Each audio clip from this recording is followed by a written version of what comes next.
Hello friends, this is Shivanshi. Welcome back to my YouTube channel. I hope आप सब लोग अच्छे होंगे और अपनी पढ़ाई को बेहतरीन तरीके से आगे बढ़ा रहे होंगे।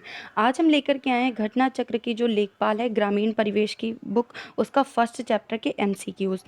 पहले तो आप चैप्टर को पढ़िए, उसके बाद आप ये एमसीक्यूज़ सॉल्व करिए, जिससे कि आपको पता चलेगा आपने चैप्टर को कितना अच्छे से पढ़ा है।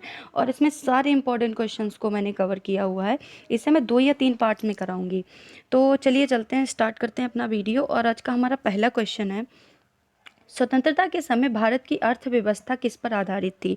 इसमें 4 ऑप्शंस दिए गए हैं, कृषि, पशुपालन और व्यवसाय। और चौथा ऑप्शन है इनमें से कोई नहीं। इसमें से आपको सही विकल्प को चुनना है। और जैसा कि आप सबको पता है कि स्वतंत्रता के समय हमारी जो अर्थव्यवस्था थी वो कृषि पर आधारित थी।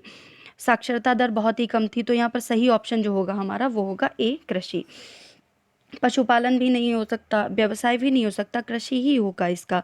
क्योंकि जो पहले के जो 20वीं सदी के आरंभ में ऐसा था कि जो निरक्षरता थी वो ज़्यादा थी। और जो खे मतलब लोगों का जो खान पान, वो सब रहन सहन, जो सारी चीज़ों की निर्भरता थी वो भी कृषि ही थी। और जनसंख्या के लगभग 85% लोग ग्रामीण क्षेत्रों में निवास करते थे और उनकी आजीविका कृषि और अन्य कार्यों से ही चलाते थे। और अब हम देखेंगे हमारा अगला प्रश्न। इनमें से यह किसकी परिकल्पना थी जिसमें निजी स्वामित्व को न्यास की संपत्ति में बदलना, विशेषता भूमि के मामले में। तो यहाँ पर न्यास का स्वामित्व बोला गया है, न्यास की संपत्ति। तो ये उस ग्रामदान व भूदान आंदोलन से संबंधित है। तो ये पूछा गया ये परिकल्पना किसकी थी। पंडित जवाहरलाल नेहरू की भी नहीं थी, सुभाष चंद्र बोस जी की भी नहीं थी, सरदार वल्लभ भाई पटेल जी की भी नहीं थी। ये जो परिकल्पना थी ये महात्मा गांधी की ही थी। महात्मा गांधी जी ने भूदान आंदोलन व ग्रामदान आंदोलन, इस पर उनकी ये कल्पना थी कि ये होना चाहिए।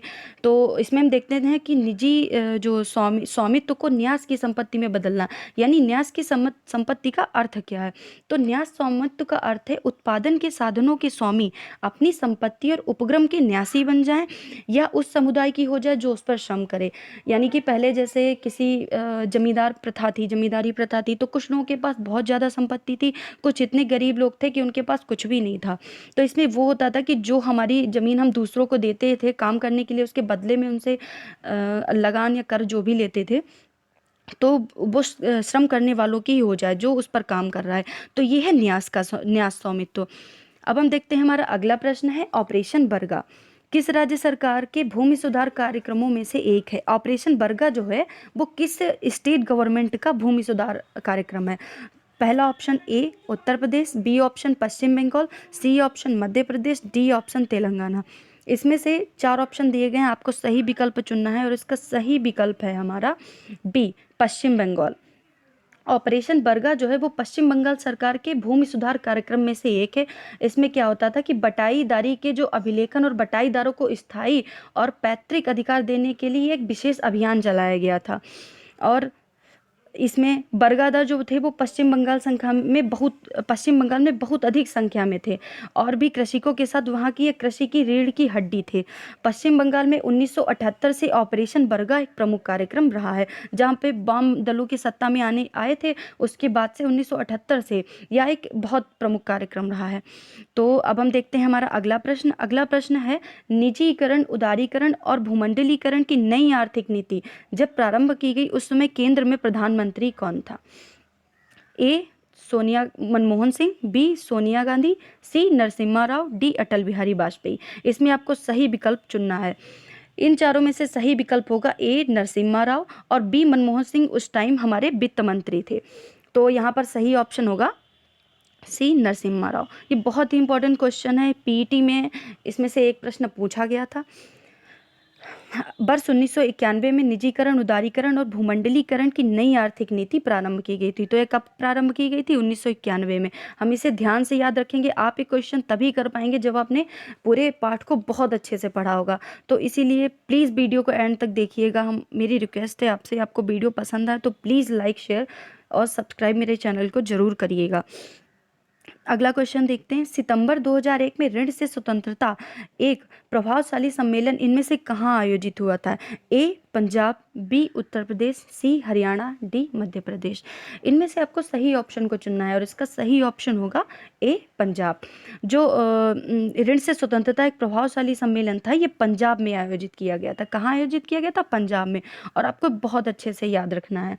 अब हमारा अगला प्रश्न है, ग्राम पुनर्निर्माण मंत्रालय का गठन कब हुआ था? ए 1979, बी 1980, सी 1982, डी 1985।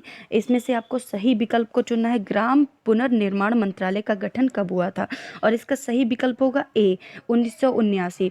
1979 में इसका गठन हुआ था। 1982 तक यह ऐसे ही चलता रहा।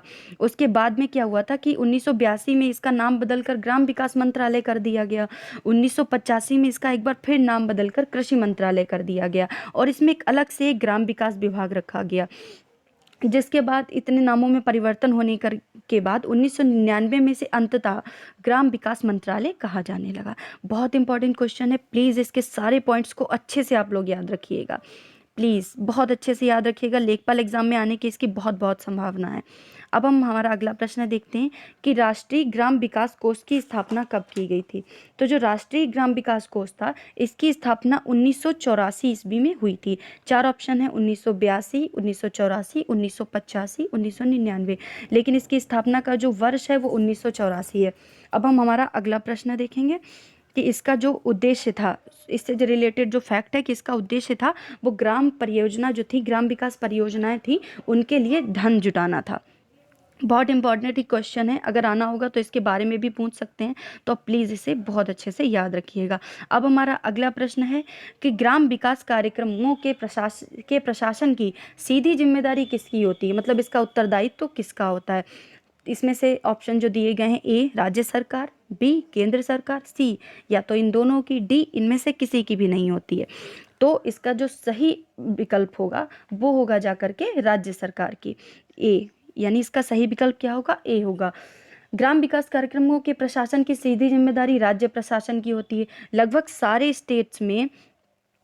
स्टेट में ग्राम विकास विभाग होता है, उसका एक सचिव होता है। उसके ऊपर कृषि एवं ग्राम विकास है तो एक विकास आयुक्त होता है। लेकिन जो विकास समिति होती है उसका अध्यक्ष सामान्यतः हम मुख्यमंत्री ही होता है। अब हम हमारा अगला प्रश्न देखते हैं, इनमें से किस ने 1969 में छोटे किसानों को ऋण सहायता एवं तकनीकी मार्गदर्शन प्रदान करने के उद्देश्य से ऋण समीक्षा समिति की नियुक्ति की? ए श्रम मंत्रालय, बी ग्राम विकास मंत्रालय, सी भारतीय रिजर्व बैंक, डी नाबार्ड। इसमें से आपको सही विकल्प को चुनना है और इसका सही विकल्प होगा सी भारतीय रिजर्व बैंक। भारतीय रिजर्व बैंक ने 1969 में छोटे किसानों को ऋण सहायता देने के और तकनीकी मार्गदर्शन देने के उद्देश्य से अखिल भारतीय ग्रामीण ऋण क्रेडिट समीक्षा समिति की नियुक्ति थी, जिसमें क्या था कि जो मजदूर थे उन्हें ऋण दिया जा सके जिससे कि वो अपने आधुनिक तरीके से खेती कर सकें और खेती को बहुत अच्छे से आगे ले जा सकें, क्योंकि ज़्यादातर जो जनसंख्या हमारी थी वो खेती पर ही आधारित थी। तो इसका हम जो सही विकल्प होगा वो होगा सी नाबार्ड। अब हमारा इससे रिलेटेड फैक्ट भी देख लेते हैं कि इस समिति की सिफारिश पर लघु विकास एजेंसी और सीमांत किसान एवं खेतीहर मजदूर विकास एजेंसियों का गठन हुआ था। बहुत इंपॉर्टेंट फैक्ट है, याद रखिए कि इस समिति ने ही सिफारिश की थी, तो लघु विकास एजेंसियों और सीमांत किसान एवं खेतीहर मजदूर विकास एजेंसियों का गठन हुआ था। इसी के साथ हम अपना वीडियो यहीं पर एंड करते हैं। अगर आपको वीडियो जरा सा भी पसंद आया हो तो प्लीज़ मेरे वीडियो को लाइक करिएगा, चैनल को सब्सक्राइब करिएगा। और अभी के लिए इतना ही। अब हम मिलते हैं हमारे अगले वीडियो में। जय हिंद।